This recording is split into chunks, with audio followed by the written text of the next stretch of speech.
What is ASEAN? The Association of Southeast Asian Nations, ASEAN for short, is an association that today consists of 10 Southeast Asian states. In 1967, Thailand, Indonesia, Malaysia, the Philippines and Singapore founded ASEAN. The aim was to improve economic, political and social cooperation, and also to balance political conflicts between these countries that existed as a consequence of decolonization. During Cold War, ASEAN members wanted to contain the influence of communism in the region. Times changed. Old enemies became new partners, and in the second half of the 1990s, Vietnam, Laos, Myanmar and Cambodia joined ASEAN. The collapse of the USSR, the founding of the World Trade Organization, and a financial crisis in Asia prompted members to deepen their relations and adapt to the new situation. In the 2000s, free trade agreements were concluded with India, China, South Korea, Australia, New Zealand, and Japan. In the future, the entire region will be merged into one large free trade zone. Since 2001, the ASEAN Summit takes place annually. It is a meeting of the heads of state and government where current problems are discussed and solutions are worked out. In 2008, the ASEAN Charter came into force, giving the association the status of a legal person.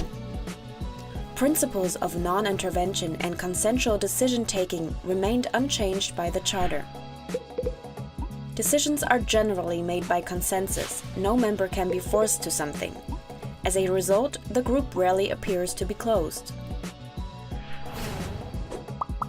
Nowadays. Today, ASEAN is based on 3 pillars.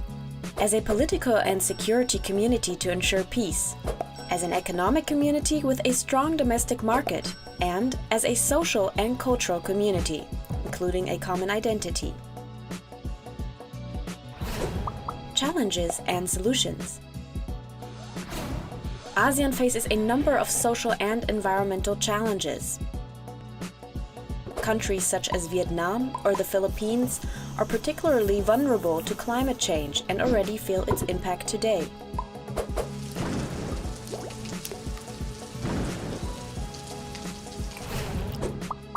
Problem: coal production. Nevertheless, member states plan to meet the energy demand by making primarily use of climate-damaging coal. Indonesia plans to build 117 new coal-fired power plants by 2025. Myanmar invests in gigantic hydroelectric power plants and coal. Laos builds dams on the Mekong. The result is that Vietnam loses water in the Mekong Delta. However, fossil fuels, for example, are not necessary to cover the lack of energy. Renewable energy sources ranging from biomass to solar energy and wind power have enormous potentials in the region. They too would promote the local economy and provide sustainable jobs. Problem: the haze. Large areas of precious rainforest are burnt down for palm oil plantations and cattle feed cultivation all over Indonesia. The smog of these fires covers large parts of Indonesia, Singapore, and Malaysia. Pollution continues, even though in 2003 a smog agreement in the ASEAN came into force, which should reduce forest fires, environmental degradation, and air pollution.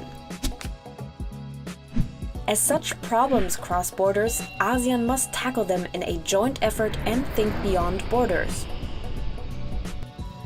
This can be done, for example, by taking up the suggestions made by CSOs, civil society organizations, aiming at installing a 4th pillar, the environmental pillar. It must ensure that the ecological limits are taken into account in the growth debate.